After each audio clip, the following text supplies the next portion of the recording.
experts out to as many people as possible right now, because we are hashtag keep dualpreneurs in business. So I want to shout out to Lila Smith or Lila Smith, Rona Walton, Kimberly Harris, and yes, our guest speaker today, C. Nicole, for making donations to help us keep this going for you as long as we can.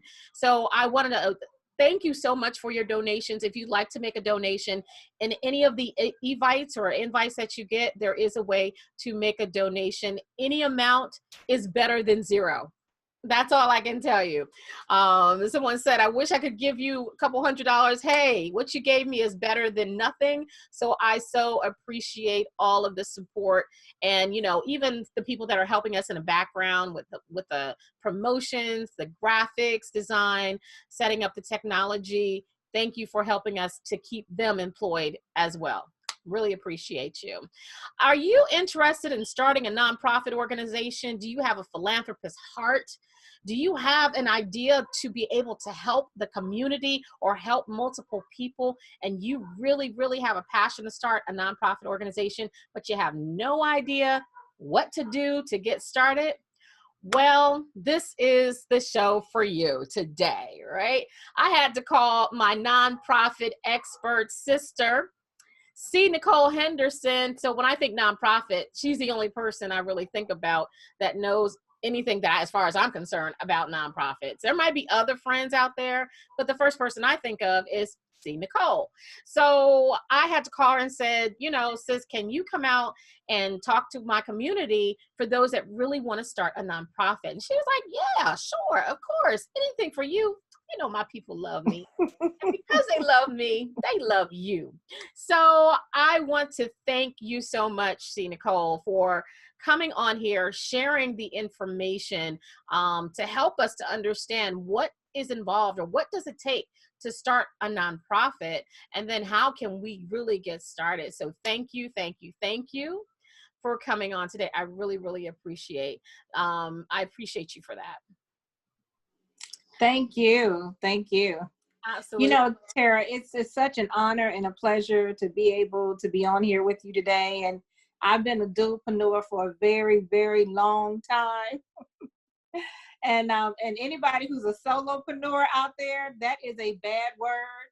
So even if you've left your job, you still better be a dualpreneur and have some other things going on while you run your business. And so I'm just such an honor and a privilege to be here. And you know, I want to shout out to you though, because I need y'all to know how fantastic Tara really is. I mean, she is ride or die. I mean, I got to see her recently and we enjoyed each other so much.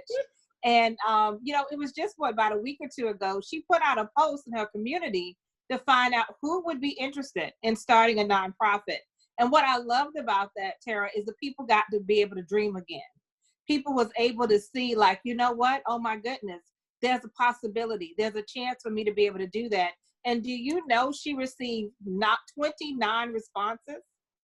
29 responses from a simple post. Oh, I received more than that. We received 89. Oh my gosh. We received 89 physical responses, but several other people liked it. Yeah, right, so right.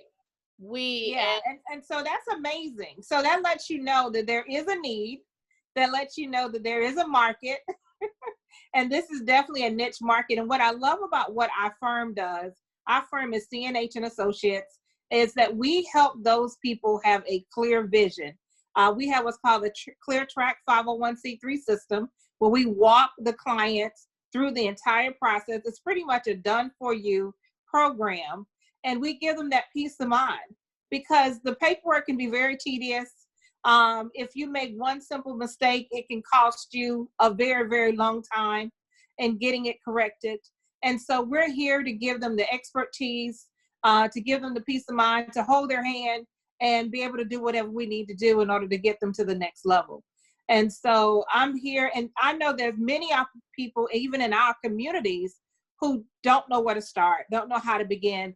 And a lot of people, they have what's called now a short form and a long form.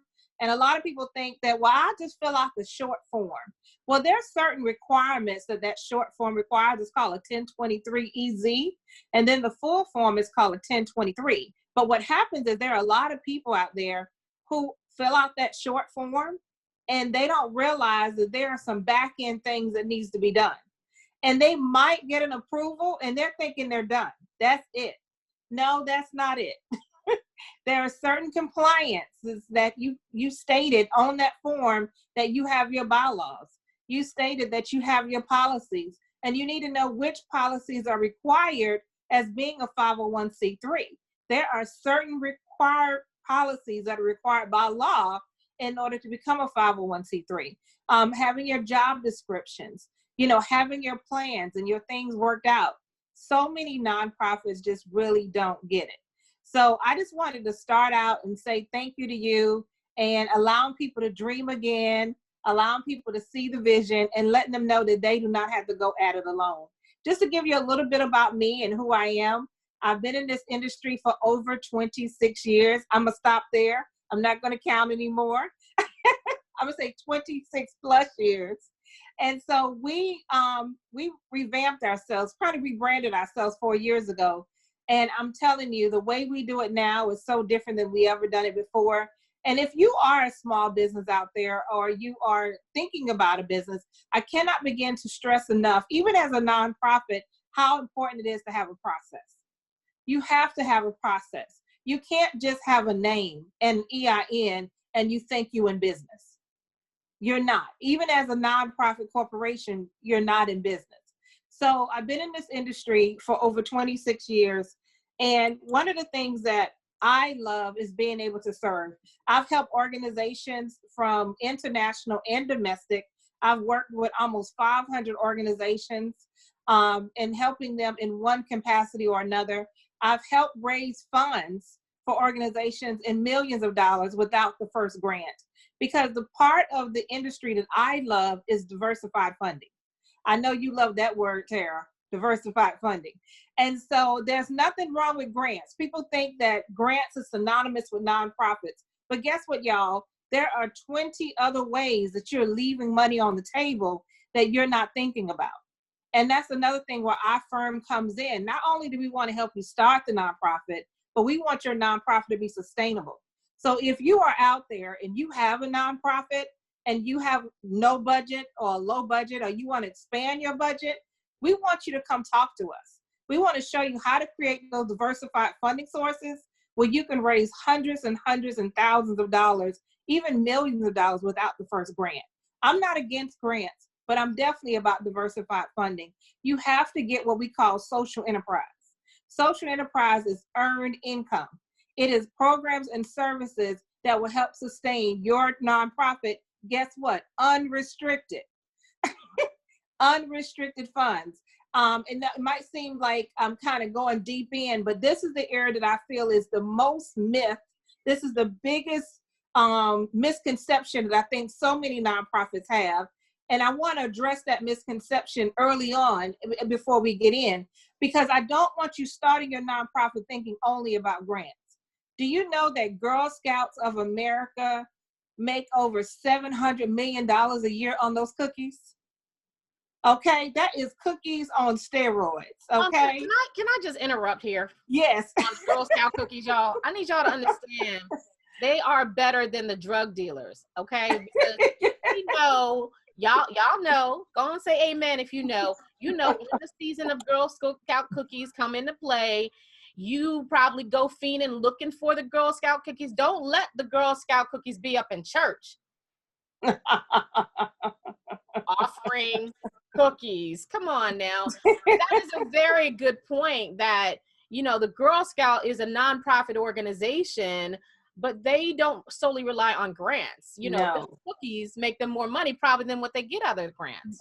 They own their own production. They own the production.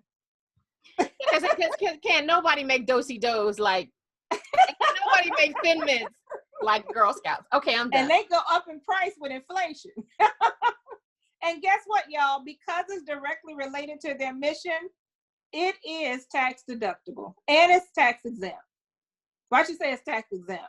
I don't know if anybody taking deductions on cookies, but Wait, hold up.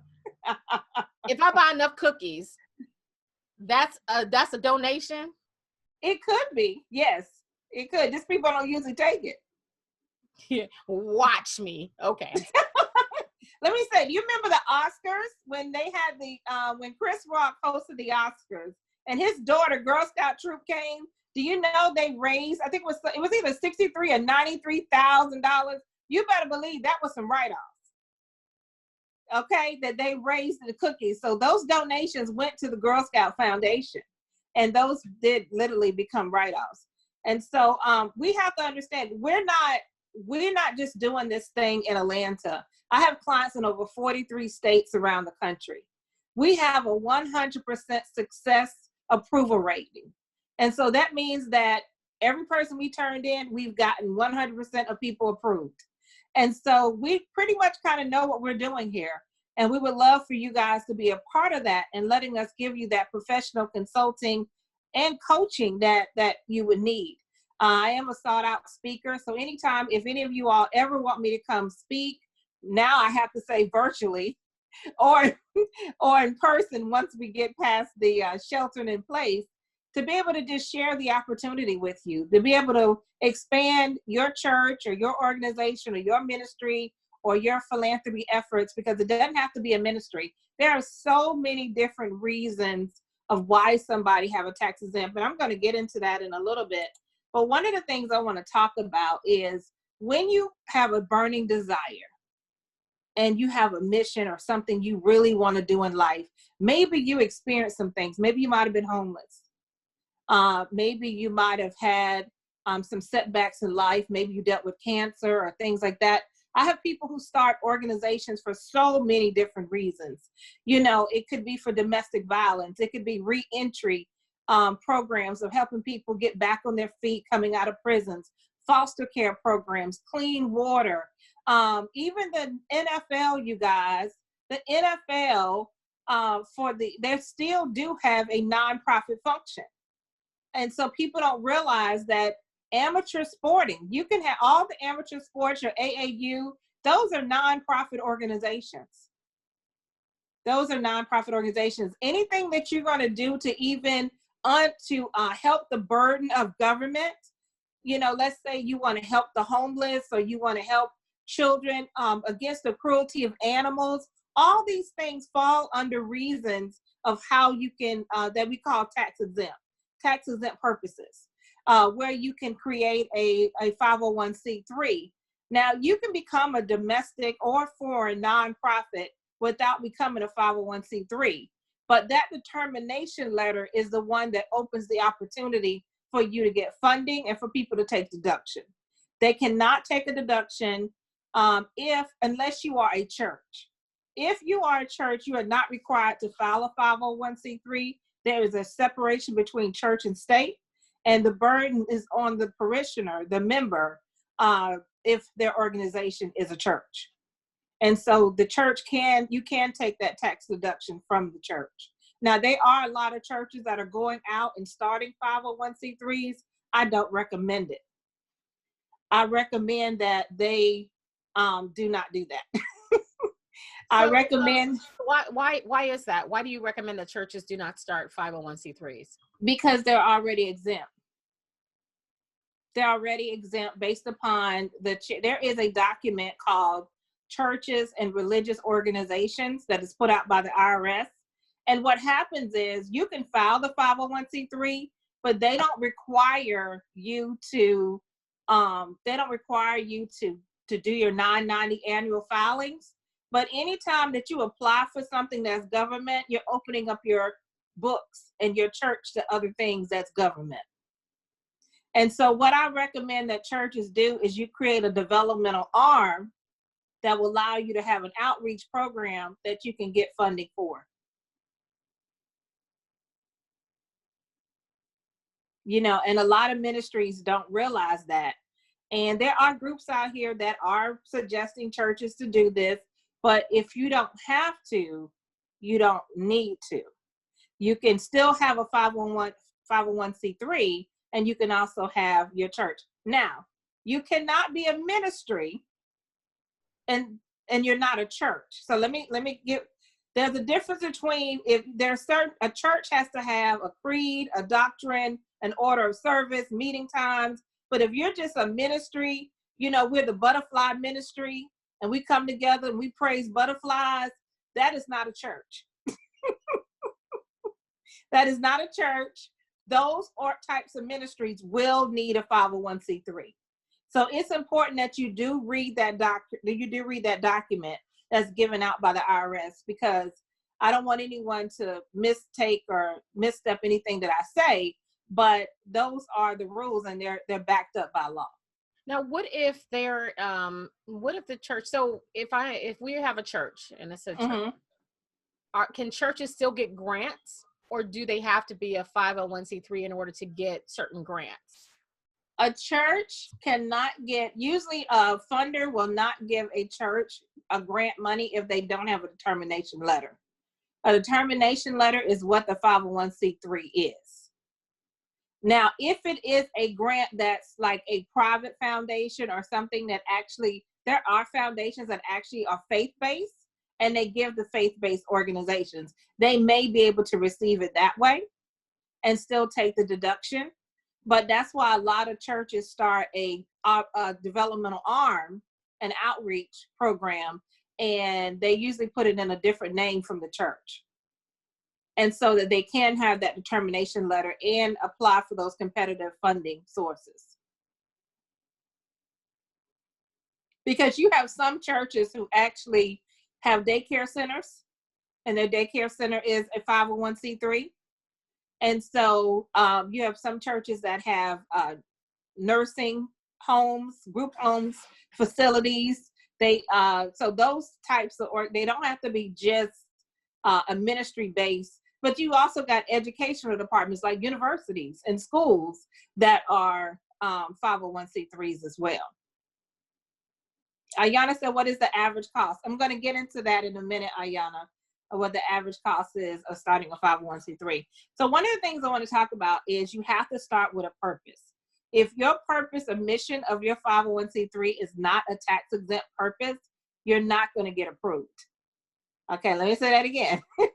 You will not get approved. You cannot say that you are starting a nonprofit organization to start digging holes in your neighbor's yard and that you're going to get a tax deduction for it. Who are you helping with that other than you and your neighbor? You know, because the thing about it is it cannot inure a benefit to you.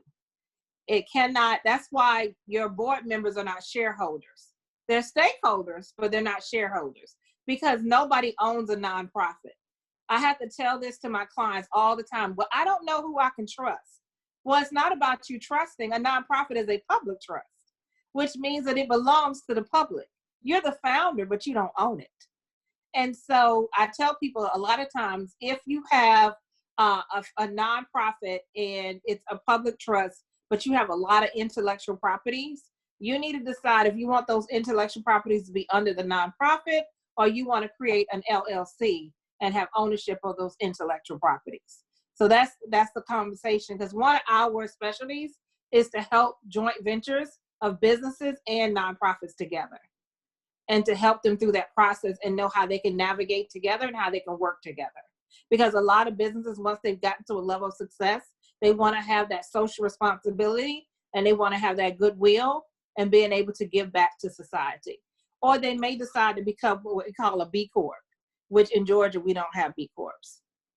So it is very important to have a good mission and vision statement. And in that vision and mission statement, it is so important that you make it broad and not narrow. You want your programs to be narrow, not your mission and vision. Because if your mission says, I'm going to work with girls ages 2 to 7 in the county of DeKalb, then that means you can't work with any other population. You're only able to work with girls 2 to 7 in DeKalb County. Now, if I know that my focus is going to start in DeKalb, I would say something, I'm going to work with elementary age children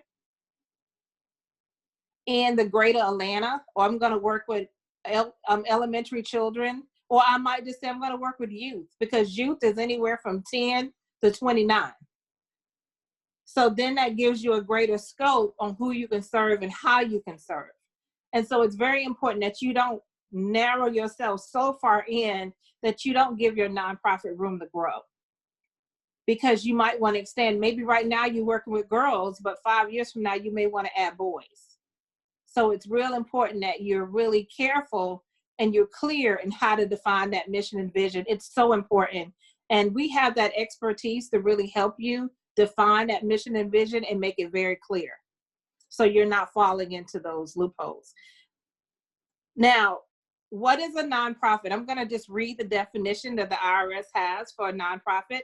It is a 501c3 nonprofit. And I need to tell you, a 501c3 is only one type of tax-exempt organization. There are many tax-exempt organizations. They go up to like J, and up to 21. So there are many cases of the 501c3, 4, 6, 8. I mean, it just goes on and on and on based upon if you are a civic group, if you're a political organization, if you are a chamber of commerce, if you're a school, if you're a hospital. I mean, each one of those have their own designation. And so the ones that people they're most known for is the 501c3. I do a lot of 501c3s. We do 501c4s, and we do quite a bit of 501c6s.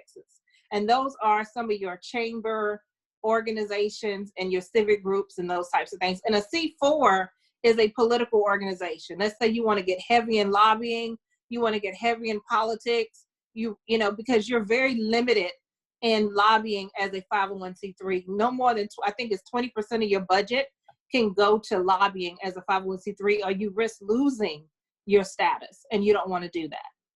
And you cannot endorse a political candidate with either one of them. You cannot endorse a political candidate, or you can risk losing your status as well. And so, as I was saying earlier, a charitable purpose is religious, charitable, scientific, testing for public safety, literary, educational purposes, to foster national and international amateur sports competition, as well as the relief of the poor, the distress of the underprivileged, advancement of religion, advancement of education and science, the erection or maintenance of public buildings, monuments, and museums. Now, I want to talk a minute about museums. Now, Tara, when you think about museums, do you think about museums as being a nonprofit organization? No, I thought most of them are for profit. Well, there are some museums that are, they're probably all nonprofit. So let me say this: their fee, that's an earned income. You pay to get into the museum. So you pay to get into the museum because you're going to learn about history and culture and those types of things. But what about the gift store? So this is a little nugget, and I'm going a little deeper, but we're not going to go too deep. When you have a nonprofit, there's an indirect and there's a direct purpose to your mission. And so in order to not be taxable, it has to be directly related. If it's not directly related, then you can be taxed for that activity. So you're in the gift store. Is it a bad idea that the museum have a gift store that they can raise money for their museum, even though they may be taxed for it? So let me ask you about the cup.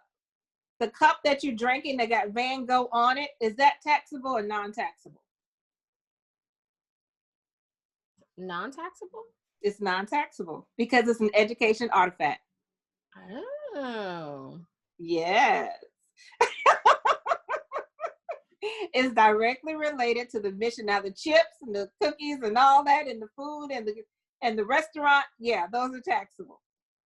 But you understand, you see where I'm going with that? But if you got workers in there who came from a population that you serve, now it goes to being not taxable again. And so there's just so many things that people don't think about when they think about a 501c3 organization. Y'all, this is big business. nonprofit organizations was created for the wealthy.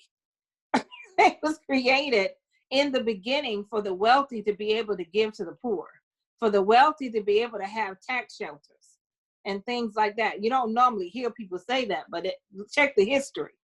And so there are millions and millions of 501c3 organizations around the country. But guess what?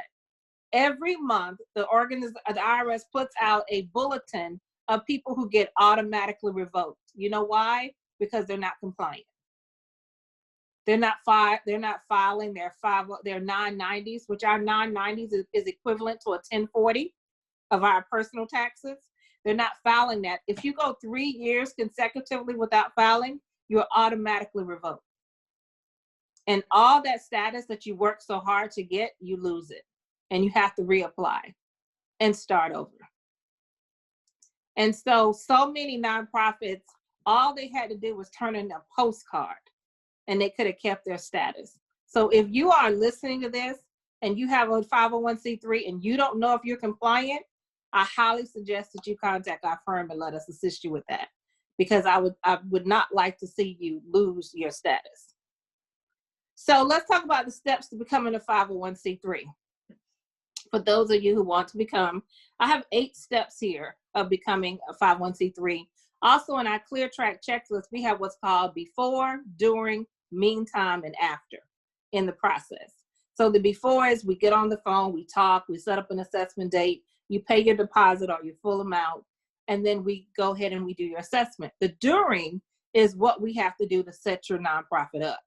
And the meantime are activities that we give you to do in order to be working on your nonprofit while we're working alongside for you, like making relationships, volunteering your services, defining what your programs and services are going to look like. What is your curriculum going to look like? Have you done any research on the topic that you want to serve in? Are there any state certifications or requirements of what you're doing with that? And so these are some of the things that so many nonprofits don't think about, and they go out and fill that 1023 EZ form and they think they got their status and they're good. But they don't realize there are so many more steps and so many more elements to that. And the long form, you're going to end up turning in about 50 pages. And so it is definitely a lot more to it. But we're here, like I said, to help bring that peace of mind and help them through the process, because we do know what those statutes mean. And so the first thing you want to do is you want to plan what that purpose is. We talked about that purpose. And then you want to form a corporation within 27 months of filing. So what that means is, let's say you started a nonprofit in 2018. Today is now 2020. And let's say you didn't file your 1023 until 2020. As long as it's within 27 months of you becoming a state entity, the IRS is going to backdate your nonprofit back to 2018. And so any activity that you did in those two years, you get credit for. So it's not lost. But if you're beyond the 27 months, whatever that filing date is that you turn in that 1023, that's going to be the date of your entity. And so then you file your 1023 EZ, or you file your long form. And even with the EZ, I still put together probably about 30 pages of documents, even for the EZ. So it's not as simple as people try to make it. And then you have to create a narrative. You want to make sure that you have the financials, your bylaws, your minutes, your policies, other attachments that go along with that, your state and local requirements. And then you have to maintain that status. We talked about maintaining the status. And then there are some disadvantages to having a 501c3. One of them is you're limited to tax-exempt purposes. But if that's your purpose, that's not a disadvantage. That's actually an advantage to be limited to that. No unduly personal benefit, no profit sharing. You can't be like, okay, we got a check for $1,000. I'm gonna take 80. No, you can't. You can't do that. You can have salaries though. I mean, one of the things that I give my clients is a CEO classification study. And in that study, it shows all types of nonprofits, from $100,000 nonprofits to $1 million nonprofits, and what CEOs are making. And so it allows you to understand that you can be a viable, sustainable nonprofit organization. You don't have to just be a little mom and pop. Y'all, self-funding is not the purpose of a nonprofit. If you are self-funding, then you are acting as a private foundation. And if the IRS finds out that you continue to self-fund year after year, they will change your status to a private organization versus a public organization. And then if you try to reverse it, it takes 5 years of turning in your paperwork showing that you got funding from other sources to get it removed. So those of you who are self-funding, there's nothing wrong with helping your organization. There's nothing wrong with paying into your organization, but you cannot be the only one. That's the purpose of it, for it to be, for you to reach out to other people. Now, there's memberships, there's dues, there's all kinds of ways that you can raise money for your nonprofit, as well as you can get investment dividends, you can have mileages, you can even take out a policy, insurance policy on your nonprofit and make your nonprofit the beneficiary. So there's just a lot of things that people don't think about when it comes to having that nonprofit. The other disadvantage is the political candidate endorsement. We talked about that, and assets have to be donated to another 501c3 if you dissolve. So you can't just dissolve and say, okay, we're going to keep this money. No, you got to give it to another 501c3. But the advantages of having a 501c3 is the investment income that you can receive, the charitable contributions, volunteers. You know how many nonprofits have 100% volunteers? They pay no employee taxes, no labor taxes.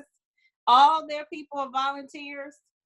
And then you get to reap, your nonprofit get to reap the benefits of those services.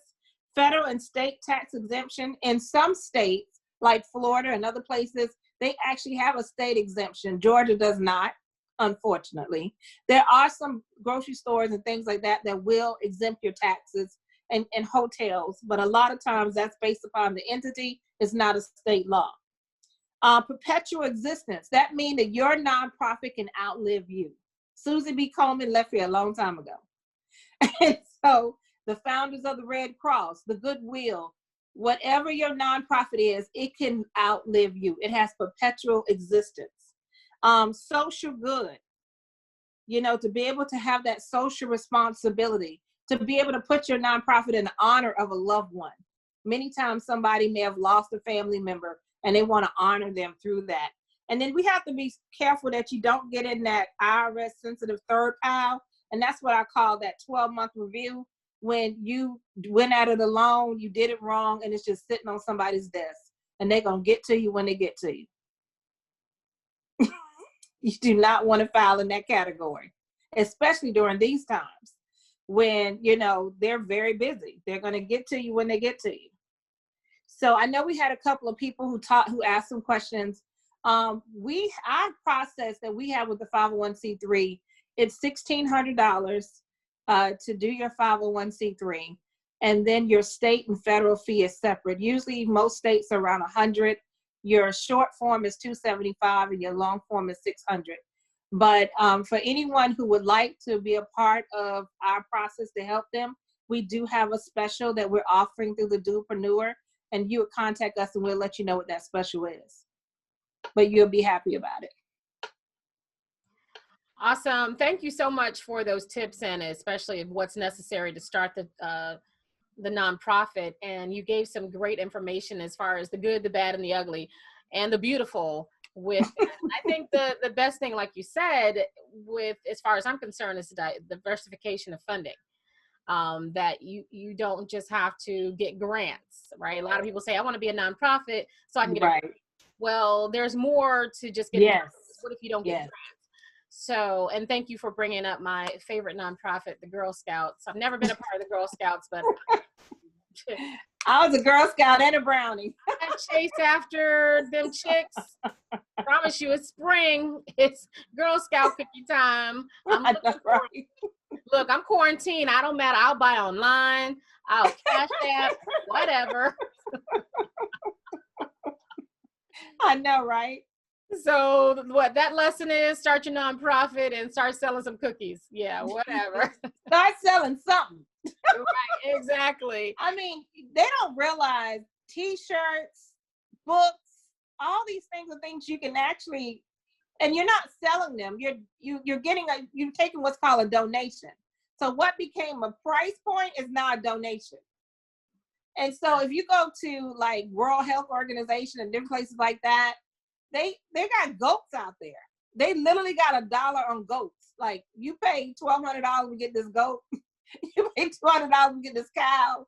I mean, seriously, they have a denomination number on, how much it costs to feed a family of four, different things like that.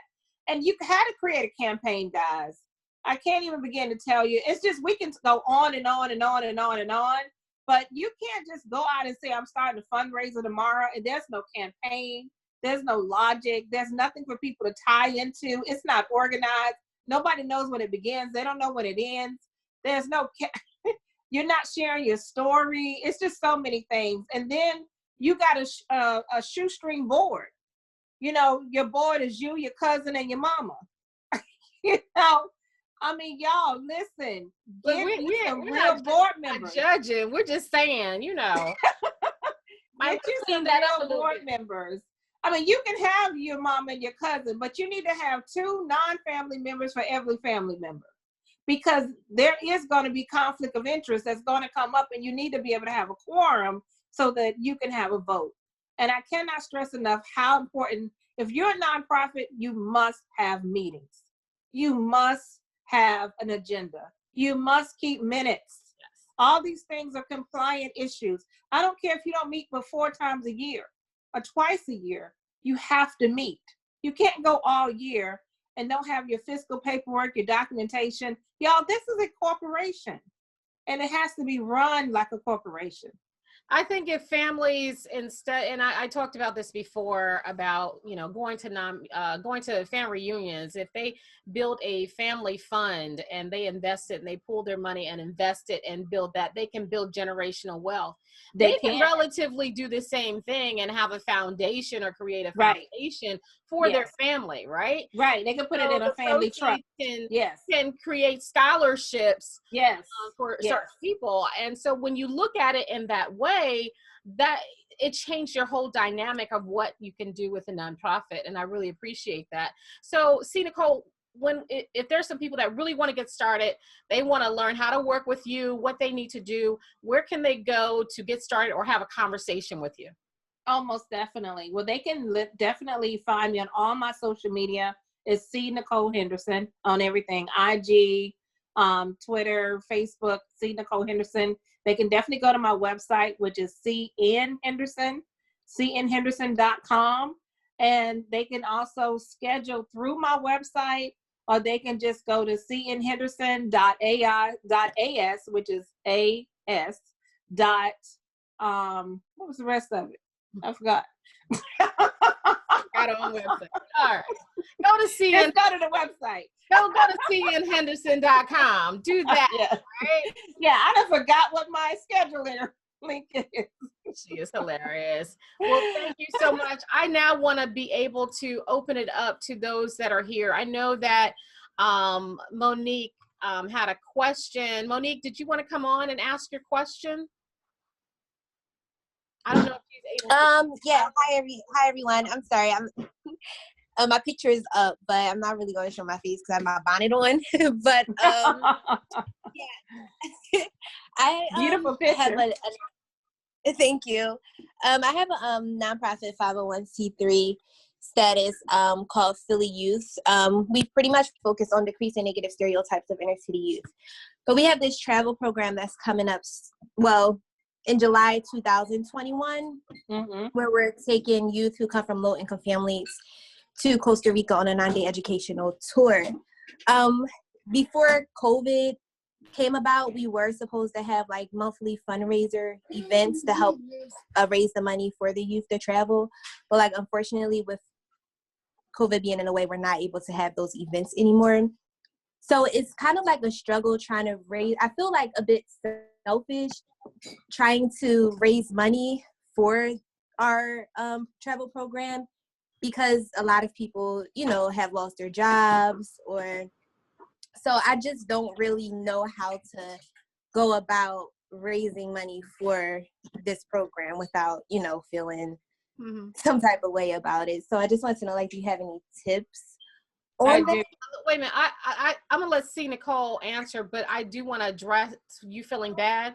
Not everybody is financially struggling during this time, okay? Yes. There are people that are actively looking for ways to either tie to a church, to donate. They're still working. They're working from home. Yes. They still have their entrepreneurial ventures. Some people are getting unemployment and they're doing well with their entrepreneurial ventures because they're getting money in. So I don't want you to feel guilty by doing fundraising, because there are still people who are financially able to do it. There is a large population that are struggling, but that's not your target audience. Your target audience are for people who are looking for the opportunity to give to a good cause.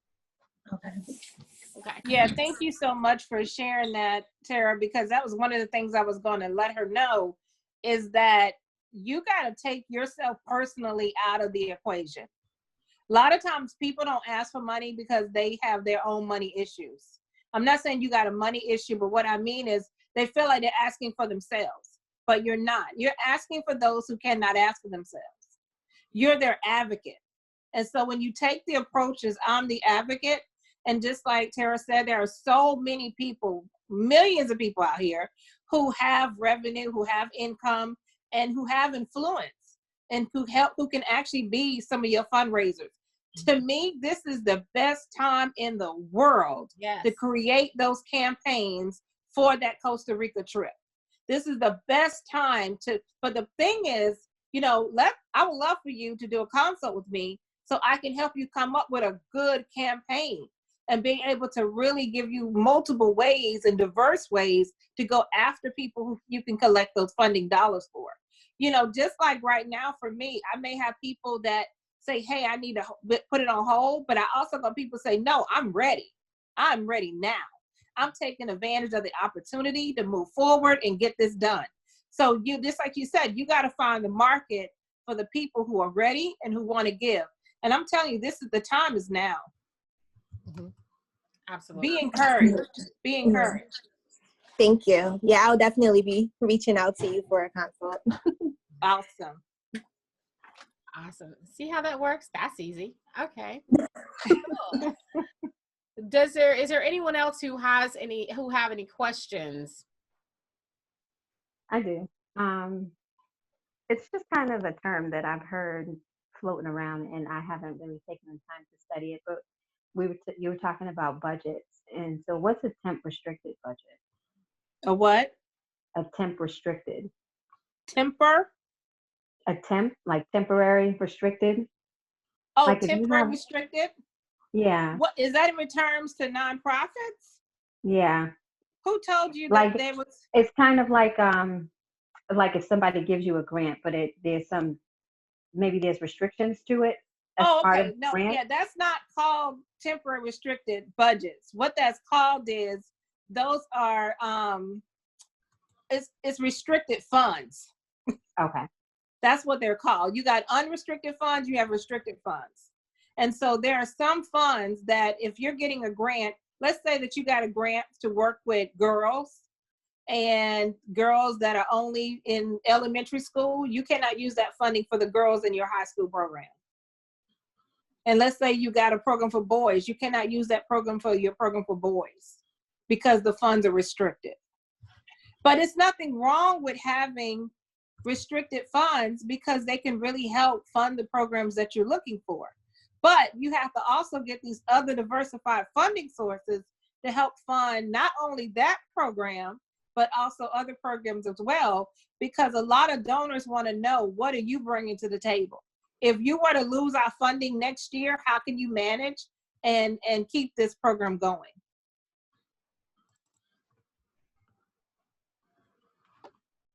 Did I ask your question, Ayana? Awesome. Awesome. Well, if there aren't any other questions, if anyone doesn't have any other questions, you did an awesome job answering those. And if you are watching it or watching the replay, please put your questions in the comments Yes. below, and C. Nicole will answer them. She is a part of the Dualpreneur family. So make sure you do that and reach out to her. Definitely C. Nicole Henderson, or excuse me, cnhenderson.com, right? So again, thank you so much, sis, for sharing that information and sharing your expertise.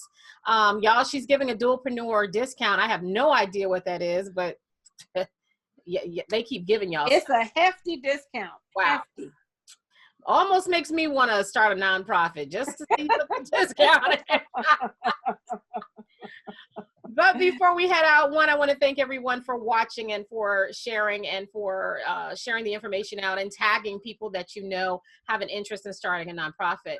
But before we go, I want to give the ladies the opportunity who are bold enough to show their beautiful faces online, to do that. Oh, nice. Have the same last name. Oh, that's cool. Have the opportunity to share their business. So, Ayanna, we're going to keep you for last so you can show the world how awesome you are. But definitely, Miss Jacqueline, please share us who you are and your superpower. Hi, everyone. My name is Jacqueline Harris, and I am just everywhere. I was mentioning to Tara earlier, my grandson's favorite saying is, Nana, you're always working. But that's because I'm always helping. I'm working with, besides in the faith community, I also have, I'm an entrepreneur. I have a small business. I have, no, not a small business. I have a business enterprise. And as well as I work with nonprofits. One right now, PAIRS, People Empowerment and Renewal Services, working to build with them. So thank you very much, C. Nicole, for the information that you gave. And I will be giving you a call because I got some other questions to help us to continue with the work, building the communities that we serve. Amen. Thank you. You're welcome. Thank you. And Ayanna, tell the world who you are. Hi, everyone. So my name is Ayanna Mayer, last name Henderson, but I go by my first and middle name. My business is the Capacity Coach, and I run a tribe for women, and there's two parts to it. The first part is when she shows up, and it's about women really taking ownership of who they are and what they bring to the table. And the second part of that is when she leaves, and that's about finding her lead her ship. I'm so excited about that. So I inserted the word her in her leadership, because once she finds her voice, using it in the most effective way. So it's kind of opening up their own personal Wonder Woman inside and really bringing her out and bringing her to the table.